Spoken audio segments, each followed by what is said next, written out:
እና ተመልከቱ ከቃል ጋር ናችሁ። እግዚአብሔር ከሁላችን ጋር ይሁን።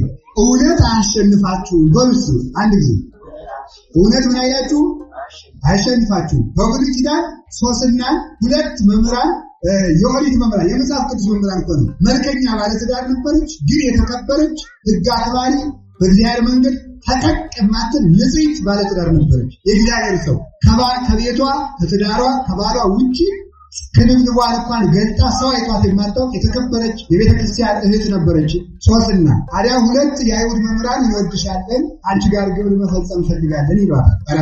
በእግዚአብሔር ፊት ይህን ኃጢአት አልሰራም አለቻቸው። ሁለት ነገር ምረጭ፣ ወይ ከእኛ ጋር ኃጢአት መስራት ወይ ደግሞ እኛን ህዝቡ ስለሚሰማን ከወንድ ጋር ተኝታ አገኘናት ብለን በድንጋይ እናስወግድሻለን። አይ ከእናንተ ጋር ኃጢአት ሰርቼ ከሚፈረድብኝ፣ ተመልከቱ፣ ከእናንተ ጋር ኃጢአት ሰርቼ ከሚፈረድብኝ ኃጢአቱን ሳልሰራ በድንጋይ ብወገር ይሻለኛል፣ አላደርገውም ማለት ነው። ያን ስትል ተመልከቱ። ያን ጊዜ ምን አሏት? ሩጥ አረ ሶስናን ከወንድ ጋር አገኘናት ከባሏ በላይ አሉ። እንደዚያ ብለው ሲከሷት ነው ክንምንዋን ትግለጥ። አያችሁ በኦሪት ሴት ልጅ ክንምንዋን ስታወረው የተረከናነችን ስታወር ክብር የለኝም ማለት ነው። ሰምታችኋል? እየሰማችሁ ነው ሴቶች? ክንምንዋን ሴት ስታወርድና በኋላ ጨርቋን ስትቀጥ ክብር የለኝም ማለት ነው።